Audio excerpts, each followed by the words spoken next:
Hello, everybody, and welcome to episode number 158 of the It's the Pictures podcast. My name is John Gilpatrick, and joining me, as always, is Max Colville. How are you doing today, Max? It has been a while since we talked on the podcast. Yeah, I think it was like still summer in TIFF. August. Yeah. Yeah, you went to TIFF. We took a little break there, and then I had to miss our last record, which you managed deftly, as always. And we're back here now in the swing of fall. Yeah, lots of things going on. John, it's funny. I think I was talking to someone who listens to the podcast, and they were telling me how much they dislike our football talk. Really? Okay, because Yeah, I was just about to ask you about the Patriots, but we can skip that. That's fine. I mean, whatever. Like, technically, we should be able to do whatever we want. It's our show, and we both enjoy football. They were probably joking. I'm sure they probably were, but I'm also sure they were probably a little bit serious. So, like, we can skip that. That's fine. It's funny that you knew I was going there, though. No, yeah, the Patriots, it's been really bad. I told someone, John, that if I went to, so where was I? I was saying that, like, if I wear, like, Patriot stuff, maybe I should wear, like, a brown paper bag over my head. I think that you still have some, like, sort of, I don't want to say goodwill, because everybody hates the Patriots, but, like, you're still riding high enough that, like, you haven't descended to the level of, like, what the Cardinals and the Texans and those teams. So, yeah, right. We still have exactly. So, like, right? don't no more doom and gloom, Boston people. Like, you guys are still all right. The Celtics look good. Yes, the Celtics will be good, and the Bruins, I'm sure, will be fine. So you're all right. But we've got baseball playoffs here. We've got undefeated football teams. So. Philly is coming for a crown this year, I think. Yeah. Anyway, outside of sports, we are going to talk a little bit this week about Martin Scorsese, who's one of our greatest directors. Neither Max nor I, at least when we talked about doing this, I was like, I think we did this episode before, but we couldn't find it in the we couldn't find, like, at least a title in the archive. So it's like, maybe it was a segment on another episode. I don't really know. But if this sounds repetitive, we apologize. But we both watched a Martin Scorsese Blind Spot, so we're going to talk about those movies. At least they're both new to us, so even if the topic is a little redundant, the movies themselves will be new. And then we'll get into a movie that you saw, which is his newest, Killers of the Flower Moon. So I'm really excited to hear. I asked you not to tell me anything about your thoughts on that, so I'm super excited about it. And then some what we've been watching before we do old Marty, some news. Where do you want to start here? Yeah, so when we had guest Matthew St. Clair on the last episode, we were so excited to announce that the Writers Guild of America had finished their strike, gotten most of the demands that they wanted, and were satisfied, and the writers are getting compensated appropriately.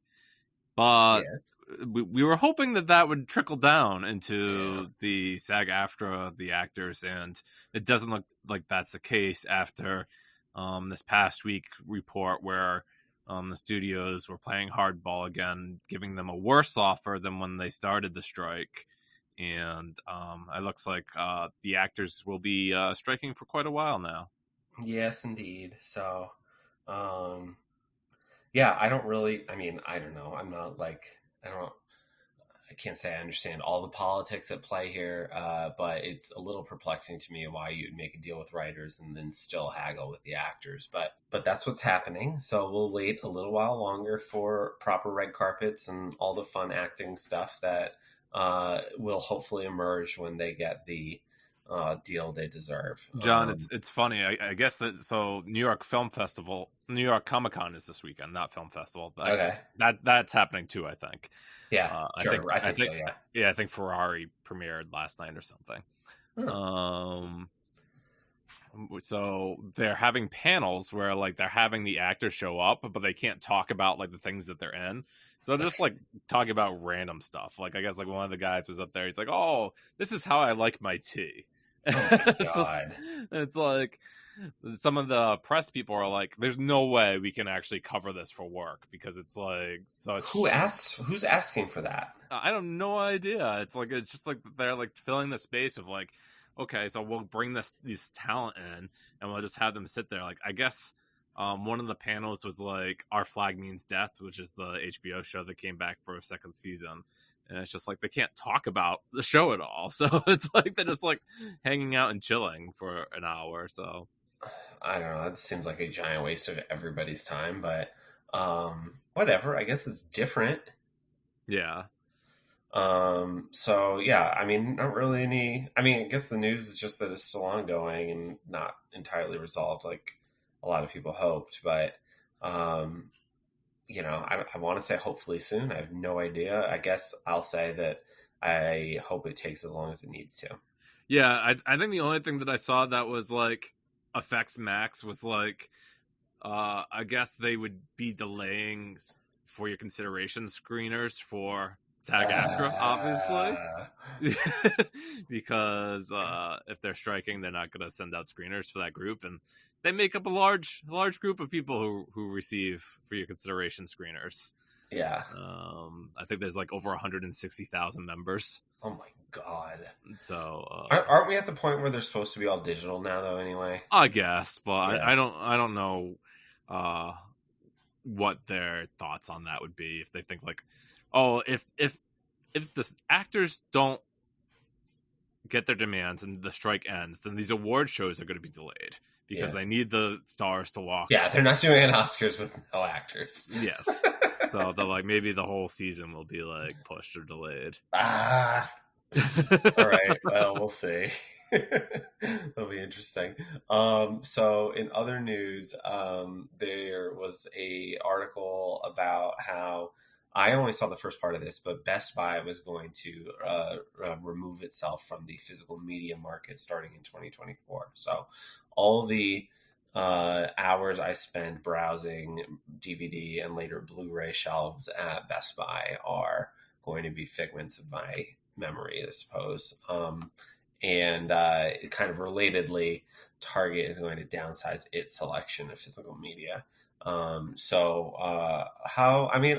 know how it makes you feel. I'm guessing bummed out, but just sort of what are your broad stroke impressions here? Yeah, I'm like you, John. I remember like when I was younger and how much fun it would be just to like browse the DVDs and look at cover art. I still enjoy looking at the cover art, even though like some of the recent releases from Warner Brothers and Paramount leave a lot to be desired of their covers. They're like pretty awful. But yeah, I remember and just like having something tangible in your hand is pretty cool as opposed to just like browsing elsewhere. But that browsing didn't really help sales, although I did buy my share. Certainly, I bought my share too. So I have a fun story. When I was in college, my freshman year, I entered this like poker tournament they were having on campus, and like it was sponsored by some clubs, and I think they were like not allowed to like make it for money, but they could make it for like a prize. So the prize was a $500 Best Buy gift card for the winner, and I ended up winning, which was awesome. And so I had this gift certificate, and like me and my buddy just went right to Best Buy, and I just spent all of it on DVDs. So I had a ton. I have like every movie that came out in like April of 2007. It was great. Yeah, those are the memories, and it's funny because like I was there when Best Buy downsized their anime. There was a time like since I collected a lot of DVDs with anime and Blu-ray. And they downsized that department. And there was like, it felt kind of weird. And of course I bought like a ton of stuff because it was like really discounted. But now it just feels like even stranger. And given Best Buy and Target weren't like the bastions and they weren't what they used to be, like having like endless amounts of selections and things you could like just browse and find something magical. Lately they've both been just like anything that's been released within the last month, otherwise it's going back to the distributor. Certainly the Target near me, like I went down to the DVD and Blu-ray section recently, and where I expected to see new releases, they had vinyls. Yeah, there's a ton of vinyls there now. And so is this I mean, I was curious, was when they say selling physical media, is it specifically DVDs and Blu-rays, or does this include music as well? As far as Best Buy, I think it's like DVDs, Blu-rays, and 4Ks. Because Yeah. I think I read in a Variety article that Best Buy commented, and they were like, "We still plan on selling physical video games." Oh, okay, sure. Yeah, that too. That makes Um, sense. so yeah, mostly movies, and it's just another thing that's gonna make the the deal of movie collecting more niche than ever. I Yeah. mean, they say like Walmart is probably still the biggest um, retailer that has DVDs in stock, and then Barnes and Noble, fighting the fight and having some stock of DVDs and Blu-rays, but those are MSRP. They're not I know. discounted. Brutal. Unless there's a sale, which is frequent, but Yeah. coming up on one for our beloved Criterion collection in a few weeks. But yeah, it's a bummer. It does, I remember a couple years ago, like I have so many DVDs and Blu-rays. I mean, I'm sure I don't need to tell you, your collection looks probably a lot like mine, maybe even bigger. But um, like I went through a period where I was just like, "Ah, maybe I should just like sell some of these or even donate ones that don't have any value because I just have so many and so much stuff is available in streaming. It's just like the last few years have made it clear to me that like, oh well, I didn't do it thankfully, but I'm very very glad I didn't because for a whole bunch of reasons, it just seems like stuff that like I want to hang on to as much as of it as I can. Yeah, and I think like to your point, I think about this now, and it's kind of silly, but it's like being in my upper 30s. I'm like, well, I've always felt like I was so concerned about like having things and like archiving things and like collecting things forever, and I'm like, well, what's forever, right? Uh-huh. Certainly I'm not going anywhere at 37, but I just like think to myself, it's like, what am I holding on to that I think is like valuable and what isn't valuable? And certainly there's movies that I could probably be like, oh well, I don't need to have this, and if I needed to rent it someday or borrow it, I could easily do that. I guess Yeah, I wouldn't miss out on it. Whereas there's others that I feel like I would definitely need to have in my collection still. I think that's fair. I just think like I don't know. I think that like one day, I just don't know what the future is going to bring and like how difficult studios are going to make for people to find things. So, Yeah, because um, we're not gonna. There's no way we're gonna own the movies anymore, and it's weird because you think about it. It's like they're not. What are they gonna be able to upgrade in the future? Because like 4K seems like a pretty high standard when a lot of those older movies had to be rescanned at the higher resolution, anyways. uh-huh. So what you gotta do? Try to scan them again at 8K and sell those streams that people already have a perfectly good stream, and I have no idea. so That's way above my pay grade. yeah, it's like they're ruining a source of income. The home entertainment market is just like they're crushing that, and they're so worried about the theatrical experience and what have you, and making money there, but they're also going to probably lose a lot of money on the back end as people don't need to rebuy movies over and over again. Yeah, it's a little weird. I don't get it, but what do I know? So yeah, more I guess on that as it develops, and then the only other piece of news we wanted to discuss was the big new release of the weekend, I suppose, that at least the weekend we're recording here, is the Eras Tour, which obviously we both saw in person. But are you going to be checking out the theatrical experience? Yeah, I'm like kind of like on the fence on it. I Yeah. like I was talking to my daughter and I was like, "Oh, do you want to, like that woman who we saw in concert a few months ago? She has a movie in the movie theater." And she's like, "Oh, can I go see that?" And I'm like, "I don't think you'd enjoy like a 3-hour concert movie. Yeah. Like maybe I'll take you to Paw Patrol." So maybe Paw Patrol movie 2 is in my future, but Okay.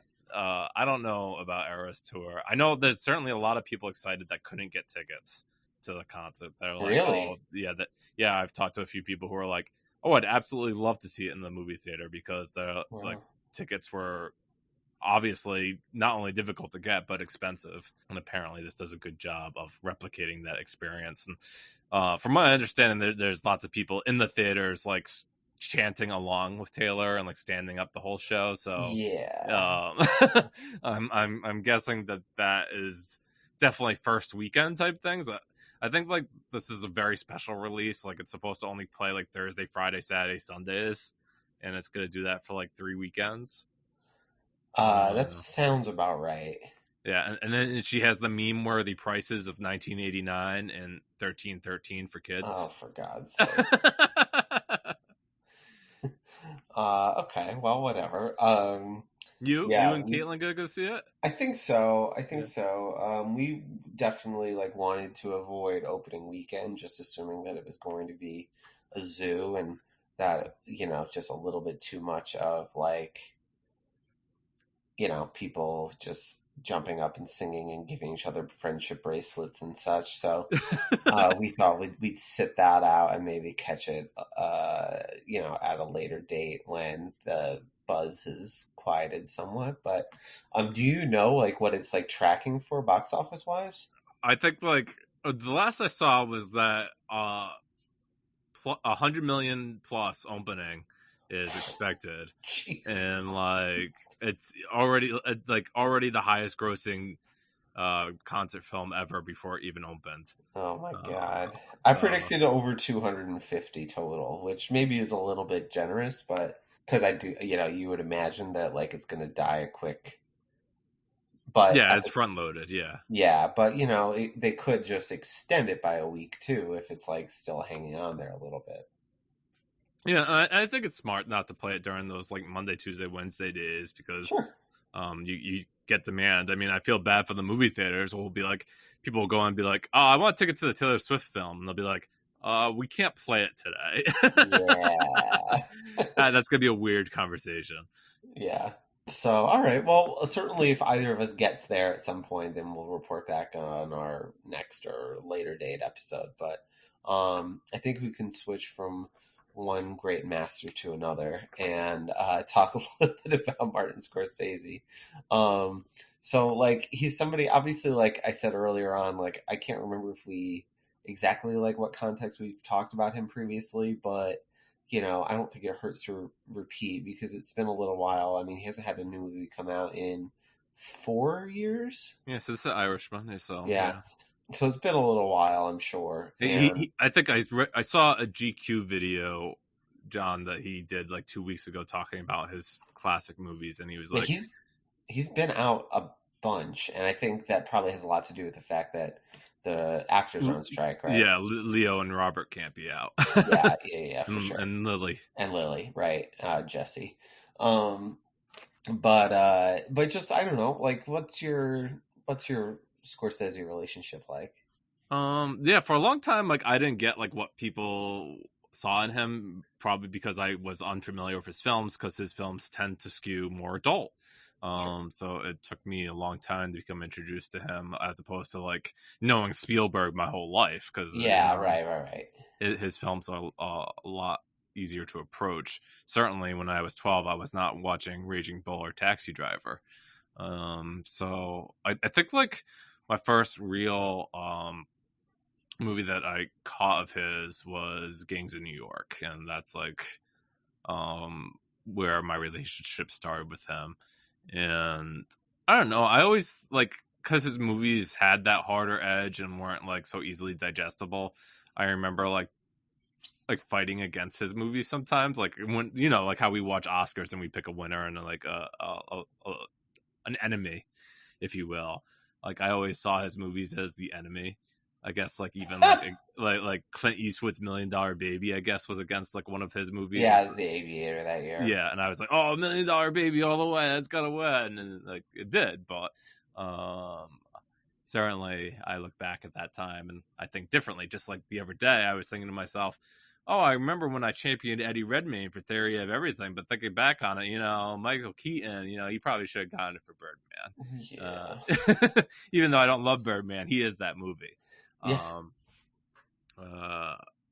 That's neither here or there. But yeah, after Gangs of New York, and specifically Daniel Day-Lewis, in that movie, I became a lot more interested in Scorsese and watched his movies as they went along, and Aviator and Departed and what have you. It was funny. There was a role too, John, for a long time where it felt like, oh, Scorsese has to keep on making movies at this fast clip because he has to win an Oscar, and like it's so important to his career that he wins an Oscar. And he ends up winning for The Departed, and I like The Departed, but it's nowhere near my favorite Scorsese movie. That definitely feels like there's nothing really better this year, and we'll give it to you now. It's funny you say that because yeah, I agree. That like Gangs of New York, I feel like was the one that like it was like okay, like this has gone on long enough. Like I have to. I mean, I don't want to put it like on him, but like there was this consensus that it was time to give him an Oscar, and that movie was sort of notorious because it was distributed by the Weinstein Company, and like they, I believe, were like trying to give like gifts to like the Hollywood Foreign Press Association to like buy off their like votes. And I don't really, I probably am not going to get all the details of that right, but I remember it was a little bit of like a scandal at the time. Um, and of course, it ended up, I think, going home empty-handed at the Oscars, despite a bunch of nominations. And then a couple of years later is The Aviator, and that's kind of a similar movie, just in terms of like really going for a very Oscar-y biopic. Howard Hughes, big acting. Kate Blanchett wins an Oscar. She's playing Katharine Hepburn. But like, I think the general consensus was like maybe slightly underwhelmed, and that like Million Dollar Baby came along at exactly the right time to kind of topple it because it was super late in the year release, kind of snuck up on people, and like had an emotional hook that people could grasp onto, where The Aviator maybe held them at something of a distance. And then The Departed comes out, and it's like in October, so it's a little early for Oscar season. And it seemed like okay, forget that whole Oscar thing. Like I'm just gonna make a movie that like people are gonna enjoy, and it's kind of like a little bit in my wheelhouse, like mafia-esque and so on and so forth. Of course, he goes up to Boston instead of being in New York, which is a little bit of a change.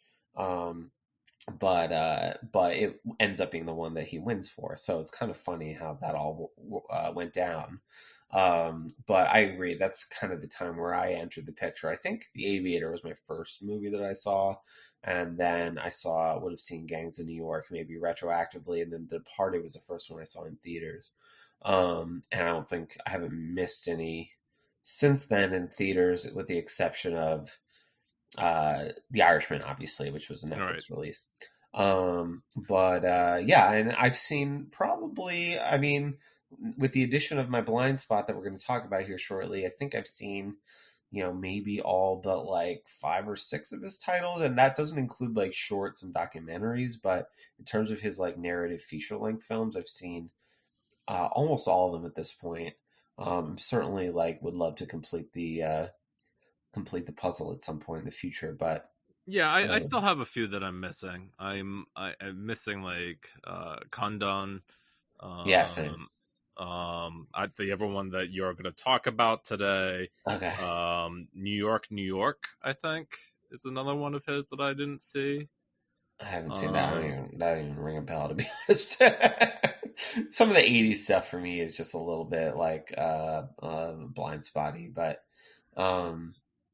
yeah, it's the Last Temptation of Christ I've never seen. Oh, well, that's an interesting one. Yeah. Criterion Collection. So I don't know. Do you want to get started? I mean, I guess we can go chronologically here because you can kick things off, and then it'll go to me, and then you can do killers. Yeah, right. And to get us circling back, after The Departed won its Oscar, Scorsese kept releasing great films: Wolf of Wall Street, Silence, The Irishman, and now coming out within days of recording this podcast will be his new film, Killers of the Flower Moon, which has been in development for the past 6 years. COVID certainly played an element in how long the process has taken. thankfully, we finally get to see it.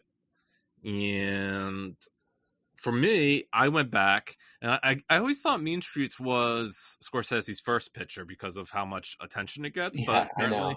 apparently it was his second. It was his third. Oh, really? His third? Yep. I thought it was his second. Yep.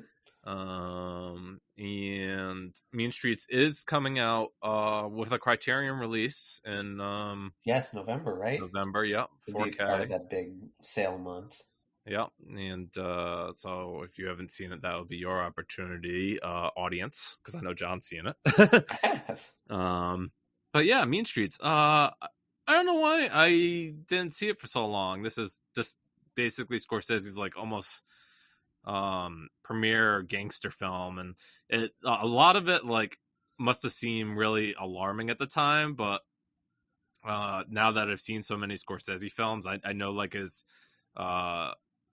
tools of his bag of tricks, if you will, and like one of them is like these moments of just incredible violence at like these like shocking moments.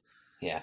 And he doesn't like silently sneak up on you. He's just like, oh, you're watching something, bang, and it's just like, oh crap. Yeah. And I didn't know we were going there. Yeah, he certainly shows a lot of that in Mean Streets. The movie stars Harvey Keitel, which it's funny. I never really liked him as an actor. I think it was because I first saw him in Jane Champion's The Piano, and he's a mean guy in that, right? He's definitely a villain. Yeah. In The Piano, and so I always felt like he was kind of like skeevy or weird, but he's really excellent in Mean Streets. He plays a guy who is connected. He's in the mob, but he's the nephew of the Godfather, if you will. So you know he has some protection. People can't really hit him, and but his job is mainly to do collections for his uncle, and maybe he'll have a restaurant in his future that he can own. But whether or not he feels bad about his lifestyle or like he needs to find some forgiveness in a way, he decides to take another gangster under his wing, whose name is Johnny Boy, and he's played by a young Robert De Niro. And Johnny Boy is unhinged and a massive gambler who just wants to like waste money all the time. He has a lot of debts with a lot of other gangsters around town, and he would be pretty lost without Harvey Keitel's character's help. Maybe Harvey Keitel's character has another reason for helping Johnny Boy, and that's because he's romantically involved with Johnny Boy's cousin. And even though I guess even that relationship he's told not to pursue because she suffers from like epilepsy. So there's a lot going on in his life that he makes bad decisions. And I don't know, the movie follows De Niro and Keitel and how they're just trying to hold things together and do some collections. There's this fight scene in like a billiards hall, which is pretty memorable. And certainly most people would tell you like the just shocking ending would surprise a lot of people and is certainly a memorable point of the film. Certainly Scorsese would have many of those in his career. Taxi Driver really comes to mind almost immediately. Yeah. But I don't know. I wouldn't say like it's in my top tier Scorsese movies, but I'm happy to have watched it. Yeah. It's interesting to see the juxtaposition of a super young Robert De Niro, like a guy who's like really getting his acting wings underneath him, to seeing him now in Killers of the Flower Moon, some, almost 60 years later, and see how he's there. Yeah. I mean, he's just littered throughout this. I mean, probably in more movies of Scorsese's than he's not. Um, I've only seen this one time. I really liked it. I agree, it's not like in my top tier, but it's probably just off that, you know. And but what I was impressed about was like when I watched it, I had started to kind of go through his entire filmography in order. So I watched Who's That Knocking at My Door, which is the first movie he made with, and Harvey Keitel stars in that, which is like super duper low budget. Um, and then the next movie he made was Boxcar Bertha, which was this like, what's his name, Roger Corman, I think, you know, kind of produced like a B movie really. Um, and then he comes to Mean Streets, and it's just like the leap forward is just sort of like jaw dropping. So I think that that's part of like why I remember it so fondly. Is just like, you know, you could see like little flashes in the first two movies of like what, you know, the filmmaker is capable of, but getting to this one, and it's just like a fully fleshed out story. You know, it's like coming from a place he knows well too. So it just kind of stuck out in my head for that. And then the billiard scene was the one in my mind that kind of stands out as like just one of those that, you know, will get a lot of play in Scorsese montages and such over the years. So um yeah, it's a good movie. I can't speak too much more of it because it has been probably like close to 10 years since I've seen it. But I think it's definitely worth checking out if you haven't. I was beating the drum pretty hard for you when we were talking about first time watches for Scorsese. It's like if this is one for you, then you got to do Mean Streets. Yeah, I think I also read that Mean Street's success Yeah, helped Scorsese make Taxi Driver. I think it went to Cannes too, if I remember correctly, or maybe it won some like film festival awards. I can't remember exactly what, but yeah, it was a big probably moment for his career.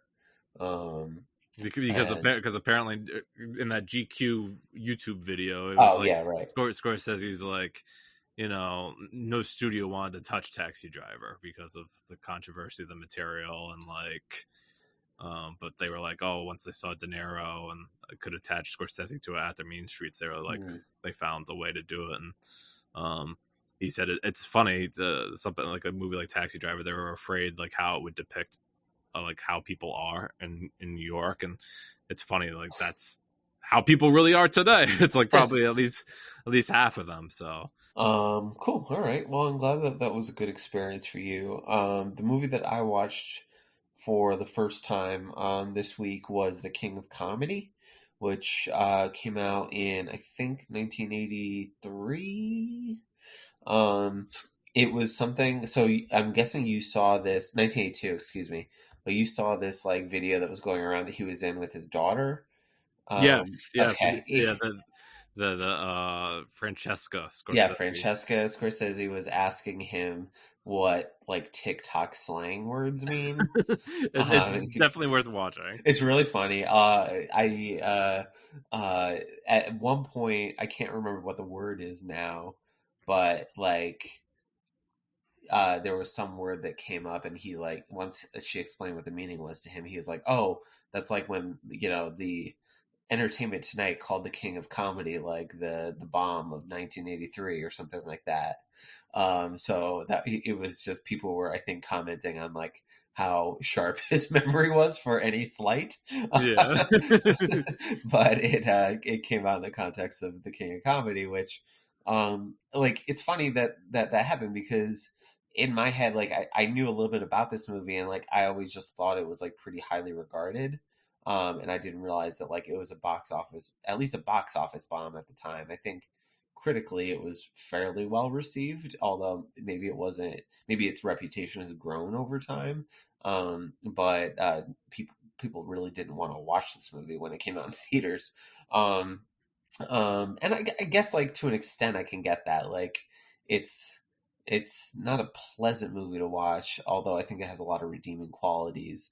And I'll definitely recommend it. But De Niro is the star again. You know, he's popping up here, and it's you know what, a year and a half or so after Raging Bull. Um, he is playing this guy named Rupert Pupkin, which gets mispronounced at least a dozen times over the course of the movie in different ways every time.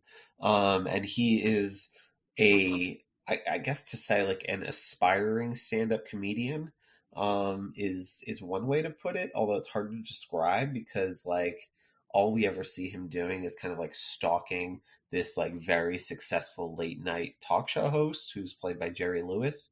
Um, and uh he has a lot of like big fans, and like we see him in like one of the movie's first scenes like trying to leave the show after recording. He's like leaving the studio and it's just being swarmed with people, and one of them is Rupert, but Rupert does him kind of a favor and he like holds the crowd back while he gets to the limo. So then he like sneaks in and is like, just give me a few minutes of your time, I did you a solid back there.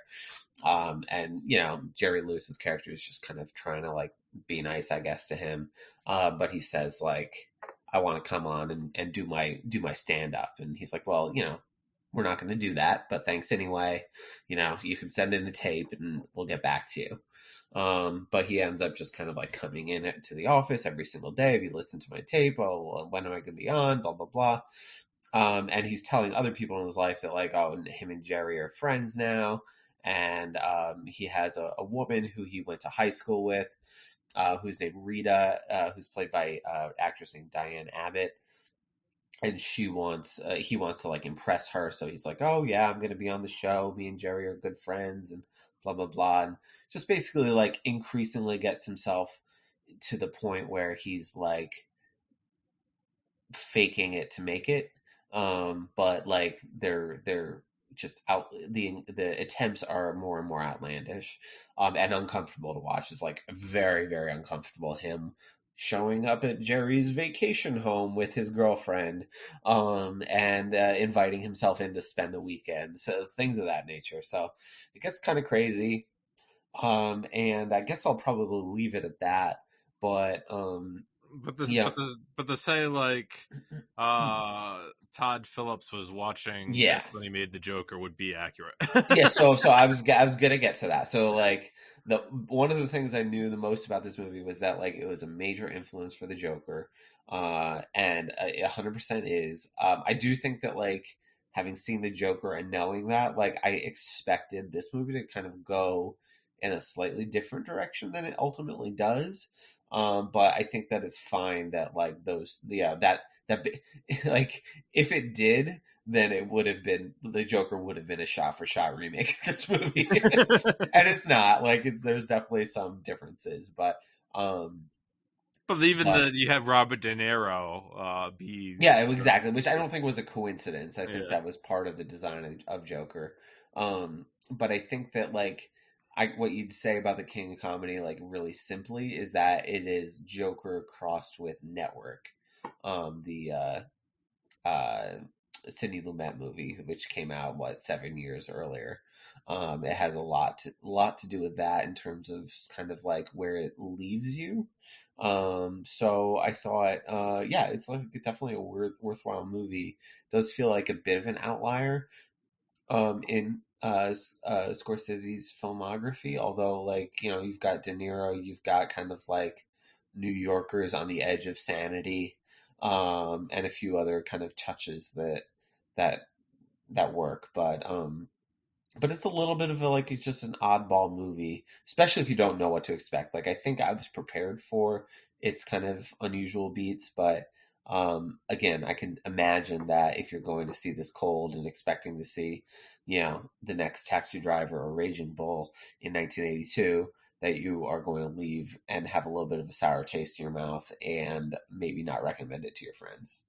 Yeah, but by that point, I mean, After Hours, the movie that came after King of Comedy, just got a fancy Criterion release, and I think King of Comedy would be right there as a candidate, right, to get a release on that label. Because I could see it. I mean, they've got a bunch of them now between that and Temptation of Christ and Mean Streets and Irishman, Age of Innocence, yeah, for sure.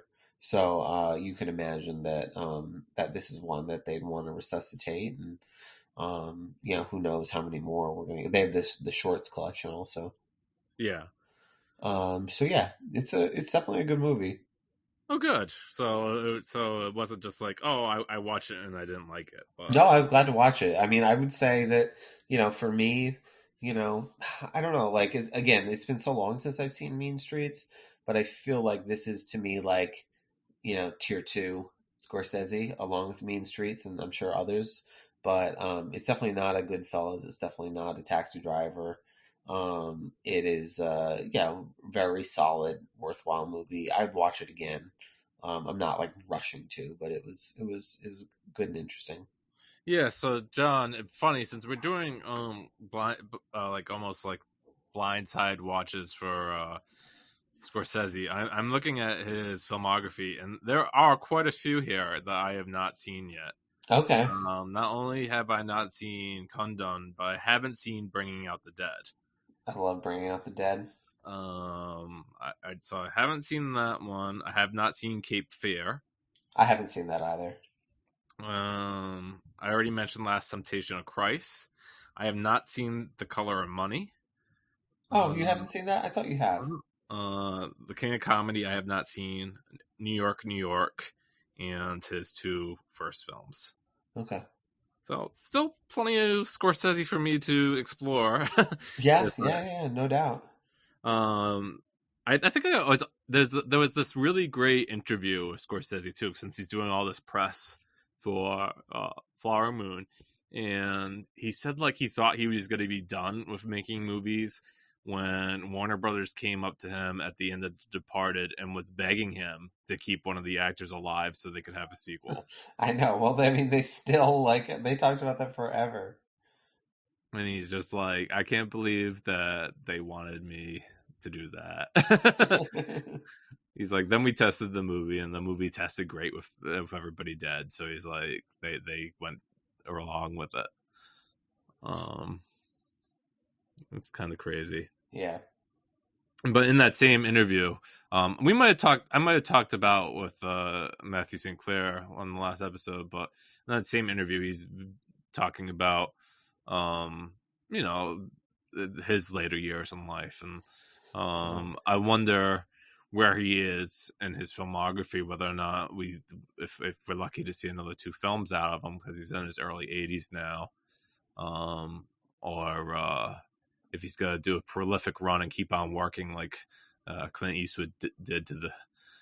I didn't see Eastwood's like last few films, but yeah, because they're not great. But he's still working, He's an old I guy. had seen an interview with Scorsese where he said, and I don't know exactly what he meant by it, but he said he thinks he has like one more great one in him. I don't know if that means like I think I'm only going to make one more movie, or if it's like I still feel like I have like one of these top tier titles that I can churn out. I still have that kind of vigor that I might not hit A plus every single time, but I think I have one more A plus in me.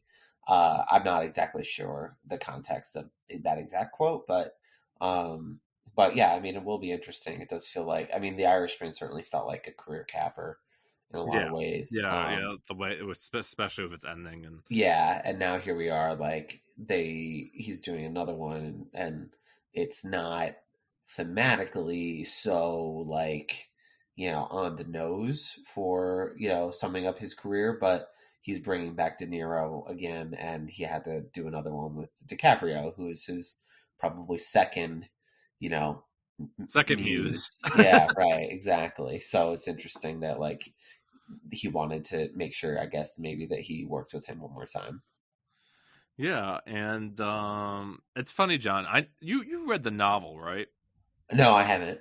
Oh, okay. So a I'm lot of my familiar with the story and some of what happens, but okay. So my understanding of Killers of the Flower Moon and it's basically it's building into a movie is that Scorsese really wanted to look at the movie a different way than how the book reads. I guess okay. the book really reads as like the FBI investigator comes into town and he solves a whole bunch of murders and what have you, and it's almost like a white savior type of Hmm. arc. and I think he wanted to take the film in a different direction and find really what the heart of the film was, and that is the Native Americans who were being killed off, because Killers of the Flower Moon is really about the Osage Nation and how they were privy to a lot of oil. That their lands were rich with oil, and all the Native Americans there were entitled to the wealth of that oil, and it stayed in their family. So the idea, at least presented in this movie by Robert De Niro, who for all intents and purposes plays the big bad in this movie, he pretty much says,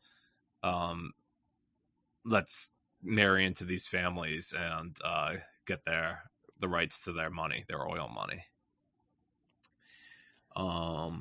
So with that understanding, the movie, it's funny, John, because like they kind of been hinting around at certain things, and like Leonardo DiCaprio, I definitely didn't know going into this movie that he I guess his character is either undeveloped or doesn't really even exist in the novel, but they built it out significantly for the movie, and he's like this war veteran that is coming to live with his uncle, but he's not very bright, and so his uncle kind of manipulates him to do his bidding for him, and in a lot of ways I didn't expect it to be like one of Scorsese's gangster films, but it definitely still falls into that avenue, the way everything unfolds.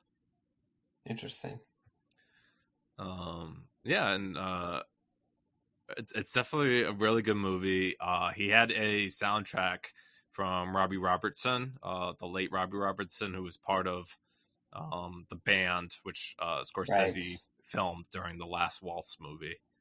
Okay, interesting. So this was like his last musical contribution, I guess. And it's a really good score. Lily Gladstone is excellent, as you would imagine. I think I read recently that the studio was pressuring her into going for a supporting actress. Yeah, I saw that too. But she's like, this is the movie centered around me, really. So yeah, right. She wanted to go for a lead actress, which is great, and I love that she's getting such a prominent role, because I've really enjoyed her work. And me too.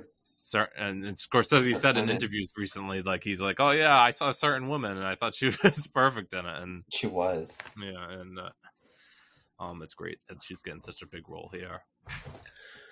Yeah, no, I remember when they announced that, and I was just like, oh, that's awesome, just perfect. So, and I had seen interviews with her. I don't know if it was recent. I don't think it was too recent, but maybe it was around Cannes when the film premiered. But talking about how like she was considering maybe like giving up acting, and then this kind of came along, which is just really cool. Yeah, this is just a fantastic role for her, and it's funny, John, because it's not unlike the best supporting actor Kei Wan, I think it was his name. Oh yeah, from Everything Everywhere All at Once. Yes, like how he stepped away for acting because he couldn't get roles. Yeah. And, but now it seems like Disney is opening up roles for him, or like he is getting lots of roles, not only on that one of their shows, but now also in Loki season 2. He's in that. So glad to see he's getting work, but it's a shame that it takes such a huge breakout for a lot of these actors from not from I guess the proper word is for minority groups, to get seen and get cast in larger roles all the time. Yeah. Was there anything specific that you wanted to know about the movie that I could share without like I don't want to like No, I don't think I want to know too much. I just wanted to hear your general impressions, and I think that you've shared them. It's still, I mean, this has been 2 years running our most anticipated movie, I think, between the two of us. So, like, I know that's a high bar to clear, and I don't know if if you Yeah, need the to. expectations might be too high. Like Yeah, anything like that, sure, yeah, but it's still like a definitely a worthy movie, and it wasn't like, oh, that was so disappointing or anything. Right? No, definitely. So that's And good. it's great to see a Scorsese movie in the theater. So, like as you said, like not many people got to see Irishman in the theater. Luckily, I was one who saw a screening of it Yeah, in Boston, so I saw it in the theaters. But I think it's definitely a movie that deserves that kind of screening, and I guess they're going to have it in some IMAX theaters as well. So certainly go out next weekend. It's not opening limited; it's opening wide. So most people should be able yeah, to get it in their markets. very exciting. You got to go. Eventually, yes, definitely. Eventually, yes, definitely. Well, I'm not going to see it opening weekend, but I am going to see it in theaters. Okay, good. So I mean, it is it's a 3.5 hour movie. I know. It's Yeah, definitely it's a like you have to commitment make an appointment to see it. for sure, for sure. But it'll happen, and I'm looking forward to it. Make a day of it. Yeah. Okay, very good. So I think that's going to do it for our Scorsese conversation for now. Let's do what we've been watching, but before we do that, we can let people know how they can find us. The podcast is on X at It's the Big Pod, and Max, you're at MH Colville for now. at X and at Blue Sky. Okay, yeah, I mean, like the whole, I don't even know any of this stuff anymore. There's a Blue Sky, Yeah. there's a Threads. Yeah. I mean, we're not on Threads. Okay, all right. You can send us an email at itsthepictures at gmail.com with your favorite Scorsese movies if you've seen Killers of the Flower Moon or if you've seen Taylor Swift. You can also subscribe to the podcast on any podcatching app. While you're there, please leave us a review. 5 stars will help other people discover and enjoy the show. We are on Letterboxd. Just search for It's a Pictures there, and you can see what we've been watching lately and fun lists and other cool stuff. And the newsletter is at itsapictures.substack.com.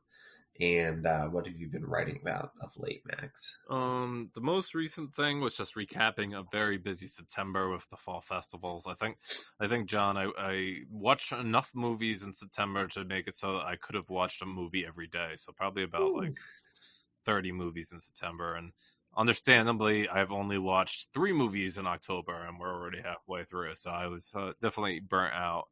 Yeah, I can imagine. But I'm looking forward to a few more movies, and I think I did some writing about a few of them. I forget which one now was the one that I saw more recently, other than Priscilla, which I'll be talking about shortly. Yeah, it's just been a lot of movies. Oh, I think I saw 3 Days of the Condor. Oh, I love 3 Days of the Condor. Yeah, I got a that 4K rules. disc from Kino Lorber, and Oh, okay. I had never. I have the Blu-ray. I don't have the Kino. I don't have the 4K. Yeah, well then it's the same. Oh no, you know what? I think I'm mixing it up. Something different. Different movie. Another one. I'll just give people a recommendation because I watched these successively. I back in 2010, I interviewed a director whose name is escaping me, who's doing a thriller, and he said he was influenced by 3 Days of the Condor and The Day of the Jackal, and I watched both of those after he recommended them, and they both rule. So I have The Day of the Jackal Blu-ray. I don't think I have 3 Days of the Condor Blu-ray, but I apologize. Yeah, it's funny. It's another one of those movies where like, oh, the superhero movie that ripped it off, Captain America: The Winter Soldier. It totally makes sense. I mean, it's not so much a ripoff when you have Robert Redford in Winter Soldier. I mean, obviously the connection was there, but I had never seen it. I really enjoyed it. As weird as his relationship ends up being with Faye Dunaway, there's like a romance subplot, which you know, it has merit because like he needs that in order to like survive, but Uh-huh. uh, it's also very strange. Um, and I don't know. I think it's a pretty neat movie. I was glad to watch it. It's Cool. funny. I'd watched two Max von Sydow movies back to back because I had watched the 4K of The Exorcist Oh, that Warner Brothers sent me. So I was like, oh look, he's in both of these. that's fun. Probably two of his most famous American films. You got to think so. Yeah. All right. Well, very cool. That is fun. I know you said you want to talk a little bit about Priscilla. Maybe I can go first. Sure. I haven't seen any new releases lately, but just last night I watched the movie Wild with Reese Witherspoon, which I think came out probably just before we started doing the podcast. It might have been But right that time because I saw it at TIFF. I think it was the next year because the director was Jean-Marc Vallée. Yeah. And I think you saw his next movie, which was like a really bad Jake Demolition. Gyllenhaal movie. Yeah. Yeah. And that was one of the first times we talked. But He passed away, right? he did, yeah, he passed away. So he did Wild, and then I guess Demolition, and then got into The Big Little Lies with Reese Witherspoon and Laura Dern. Yeah. But yeah, so I haven't seen Wild since it came out, but I was a big fan of it at the time, and my wife was interested in watching it. Um, we've been on kind of a kick of maybe thinking about going on like a not a hike like this, but Not quite like that. some kind of well, that's part of the story. So some kind of a hike maybe next year, and so Maybe not wild or into the wild. yeah, so we were watching. She was been like, reading up on that a little bit, and then I think was like, "Oh, we should watch that movie." Wow, that's about a hike too. I was like, I'm pretty sure it's like pretty tough, but she wanted to watch it, and yeah, about like 5 minutes, and it's like, "Oh, this is not like glamorizing going on hikes." I thought maybe it would, um, but yeah, it was. So we watched the movie, and it's based on a best-selling book by this author Cheryl Strayed, and she's played by Reese Witherspoon in the movie. She's going on a hike of the Pacific Crest Trail for 3 months from like basically Mexico up to I think she ends up in Oregon, and I'm not sure if the real hike carries on further than that, but it's it's like all about both the hike and then just kind of like what made her do this, which is a lot of grief. We meet her mom, who's like, as I mentioned, is played by Laura Dern, and learn fairly early on that she has cancer, and she's also recently divorced. Cheryl is, and so she's just kind of running away to an extent from all of this stuff, and kind of being forced to confront it under very challenging circumstances. And I still think it's a pretty good movie. I remember at the time I was like just like really surprised that I think I thought the movie was going to be a little bit like paint by numbers, biopicky, I guess, because it's a real person, but not famous. Just kind of like an uplifting, walk in the woods. And it really isn't that. It's harrowing. It is intense. This was a big role for Reese Witherspoon, who for years had done, like very kind of cleaned up Legally Blonde. movies. Yeah, yeah. A Election. squeaky clean image. And in this one, she's, like having lots of sex and doing lots of drugs and just kind of like deglamming herself and, kind of going for it. But I think on top of that, like I just still at the time and watching it again now was really impressed by Jean-Marc Vallée's direction, which he was an editor before he was a director, and you can kind of tell that like it's very artistically put together in a way that just I found served the material like as well as you can imagine. So if you haven't seen this movie, I definitely recommend it. Like we ended up watching like a screener that I still had. It wasn't Sure, you didn't have to rent it. I didn't have to rent it, exactly. I was like, I think I might have it. I don't know. I'll check my disc folder here. There it was. But yeah, it's a good movie. It's worth checking out. Holds up. Good. I'm glad the hair held up. I remember really enjoying it, and I always remember those like late Sunday night movies at TIFF because I always like remember that like I have to get in that last movie that's premiering and like Uh-huh. before I leave, and that was that year's Oh, okay, Sunday cool. night movie. Because Um, Jean-Marc Vallée is Canadian, I believe. yeah, So he would have definitely been there with probably all of his yeah. movies. Reese was there and Cheryl Strayed. I Yeah, remember, and sure. Yeah, I can imagine. yeah. Wow, that's good. Yeah, that takes me back. That's a pretty good movie. Yeah. Um, Me, I watched the upcoming movie on Priscilla Presley, who, of course, was married to Elvis Presley and is the mother of the late Lisa Marie Presley. The movie stars this actress who I hadn't seen her in, I don't think, anything that she had been in, because I avoided Pacific Rim 2, and she was in that. And I think she was in like The Basis of Sex, which is the Ruth Ruth Gator, Bader. Yeah. yeah, Ginsburg. She was like young Jane Ginsburg or something like that. So I hadn't seen her. Her name's like Kaylee Spaney, Yeah. and she won the acting award at Venice for her performance as Mm-hmm. Priscilla, and she's phenomenal in this. What a talent! She definitely controls the screen whenever she's on it. Euphoria star Jacob Elordi plays Elvis. He's also going to appear in the Emerald Fennell movie Saltburn that's coming out this season as well. Yes.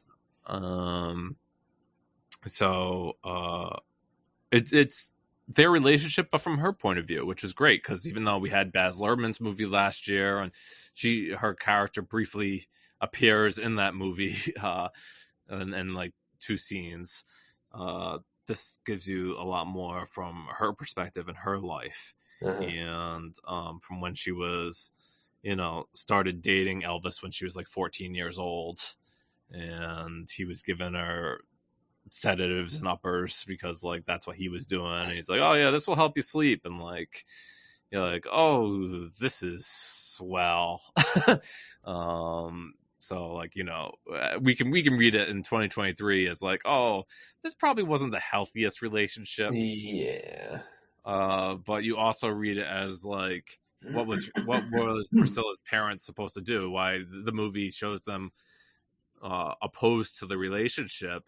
I'm sure Elvis could provide for their daughter and pay them off handsomely for whatever they needed. So it's like, what kind of situation are they in? Uh-huh.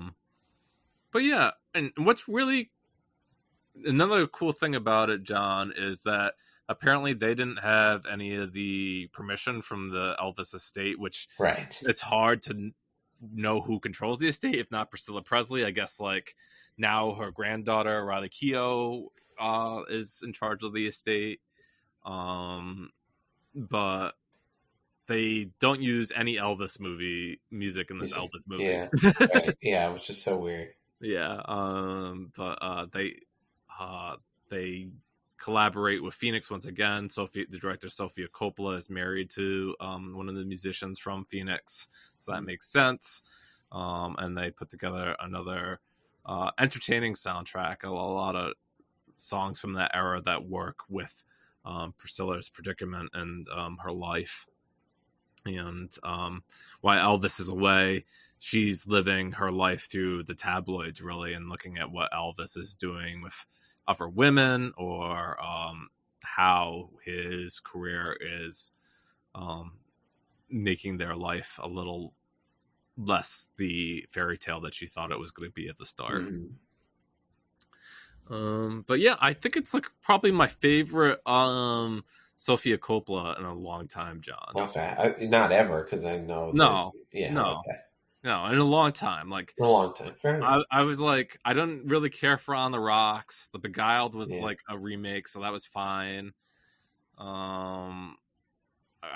I like went all the way back to like The Bling Ring, probably, because I think that movie's pretty swell. I love the Bling Ring, yeah. So like probably my favorite Sofia Coppola movie since then. And I guess the argument is that this one is more mainstream because it's taking on such a populist Yeah. character. But I don't know. I think it's right in her wheelhouse. Taking on these young women who are coming of age and dealing with these very unique situations. Certainly, the dynamic of a younger woman and with an older man is something that is very familiar in her filmography. Cool. Well, that's exciting. Yeah. If you haven't been excited by Sofia Coppola in a while, I would recommend this one. Yeah, good. Okay, well that checks out. That describes me. So I'm pumped. Yeah. Uh, Alrighty. I think that is our episode today. Sounds like it. All right. Well, this is fun. Hope you enjoyed listening. We thank you for listening, and we'll talk to you again soon. All right. Take care. Bye.